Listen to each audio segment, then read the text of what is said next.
Mga boss, may ginagawa ko dito. Wala na sana akong balak na videohan pa to. Pioneer na ayan, Pioneer na mic mixing. Ayan. Yan yung model niya, MA55 mic mixer. Ang problema nito, hanggang dito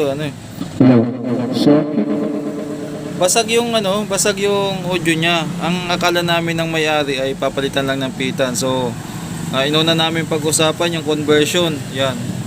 Yung conversion, baka sakali ma-convert yung mga yan ganyan yung dati. Ito yung dati ganito. So kung order tayo sa online, medyo hassle at hindi tayo sigurado. At nakapag-canvas na ako nito sa online, nasa 200 mahigit ata yung isa. Medyo may kamahalan, tapos medyo syempre mahirap magkumpiyansa. Bukod doon sa matagal pa siya bago dumating. Sabi ko, dahil 10k lang naman yan at saka 3 paan lang naman, convert na lang sigurado. Yun ang pag-aakala namin ng may-ari na dito lang ang problema, kasi talaga namang may problema na yung pitan, kasi pag ginagalaw-galaw mo to, saka lang gagana yung mic pero basag. Kahit ako mismo akala ko talaga dito ang sira. Ngayon, hindi talaga. Nung kinapitan ko din siya ng audio, tapos plinay ko to, basag din yung out niya. Yan. Balik na rin natin yan. Ilipat naman natin dito sa kabila, dito sa baba. Tingnan natin kung basag din. Yan. So, ang problema pala nito, either may problema sa audio output o sa audio signal. So ano mangyayari dito?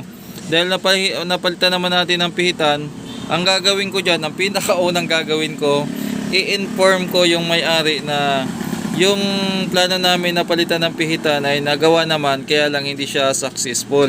Ibig sabihin, may iba pang sira bukod dito sa pihitan. Tapos ang gagawin naman natin dito, kung nagbigay ng go signal yung may-ari, magti-trace tayo pabalik dito hanggang sa chichikin natin, mag-voltage checking tayo dyan. Ito naman yung power supply. Kung titingnan nyo, mic mixer lang to, pero ang dami niyang pyesa. Sa tingin ko, kung dito, pero atras tayo dito, simula tayo dito sa hanggang sa mahuli natin yung mamaya update ko muna kayo i-update ko muna yung may-ari, hindi kayo. Yung may-ari pala munang i-update ko kung anong sitwasyon. Din kayo naman ng mga viewers ko, mamaya i-update ko din kayo kung ano nangyari dito. Kasi ang pangit talaga ng output ng mic. Akala ko nalaman ko lang nung nilagyan ko siya ng audio. Okay mga boss, habang hindi pa nagre-reply yung may-ari, check muna natin yung supply. So ito yung pinaka-output lang ng transformer dito. Tapos mayroon kayo makikita ang dalawang capacitor. Ito, ibig sabihin negative at saka positive supply to. At mayroon pang isa dito. Tapos 3 regulator, ayan. So i-check natin yan kung may output. Ngayon nakasit na sa DC volts yung tester natin, ayan. So nakakabit din sa body ground. Check natin tong isa. For example ito, negative 9. So ibig sabihin ito ay negative volts regulator. Ito naman positive volts regulator. Try natin sa kabila. So negative 8, positive 8.93. So malamang itong dalawa nilang gitna ay common ground yan. Ito yung pinaka-output nila, negative 9. Tapos ito naman ay positive 8.9. So mga 9 na rin yan. Tapos itong naman, hindi naman natin alam kung ano to. Sundutin natin yung mga pin nya. Diba? Yan, mayroong 15. Yan, 15 volts. Yung gitna, tingnan natin kung meron. Wala. 0. So baka ground yan. Try natin ito. Meron namang supply na 4.9. Ibig sabihin mga 5 volts yan. Okay mga boss, ibig sabihin may supply siya. Tapos ang susunod dito ay check natin yung mga IC na malamang yung supply na yun papunta yan dito sa mga IC na yan hanggang dito. Ibig sabihin itong pinaka power supply nya ay buo. Magti-trace tayo niyan dito sa sa audio kung saan papunta talaga yan. Maaring dito sa IC dumaan. Anong number ng IC na to? Isum nga natin.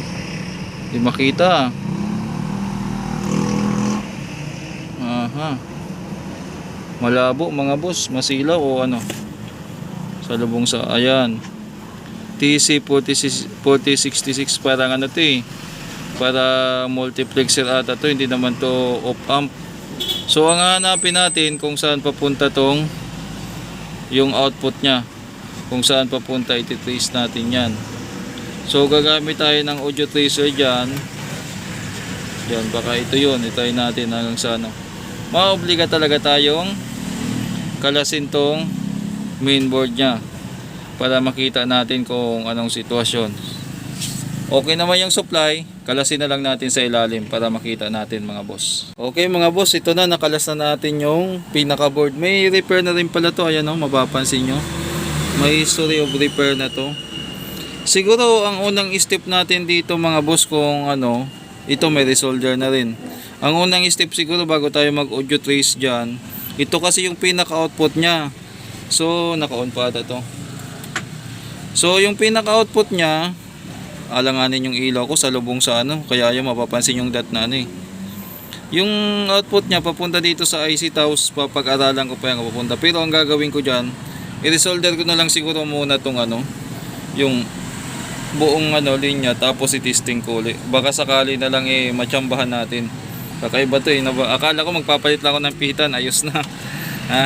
Sa isip-isip ko, easy work lang to, easy work. Nawawamali na naman ako, easy work ka ha. Okay mga boss, update ko kayo mamaya. Boss, sinundan ko yung takbo ng ano nito ng out, papunta dito, nag-trace tayo hanggang dito. Tumakbo siya dito, yan yung isang channel, yung isa din ito. At napansin ko tong dalawang muting transistor. Hinang ko muna yung ano niya, yung ano ba to? Collector ata to at saka emitter yan, kasi papunta na dito. Kasi nung nag-inject ako ng audio dito, maganda, pagdating dito pumangit na. Ito yung capacitor niya sa isang channel, ito naman yung sa isa. So ngayon okay na siya mga boss. Testing natin yung mic. Hello, mic test. Sound check. Pasensya na kayo, hanggang ganun lang. Hindi tayo marunong mag video. Okay. Sound check. Okay na, hindi nabasag yung tunog niya, at pati sa audio okay na rin. Okay, test natin. Ayan, okay na.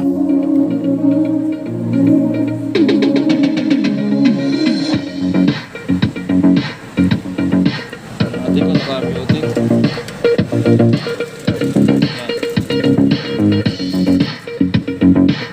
Malinis na.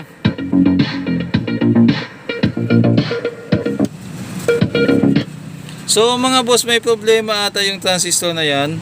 Try ko munang palitan, i-check ko yung mga base nya dito. I-check ko dito. Kung wala naman, i-disable ko na lang pag ano. Pero try ko munang palitan, baka umuwi pa. Try na natin. Okay na. Hello, hello. Sound check. Hey, sound check. Hey, sound. Mic test. Sound check. Sound check.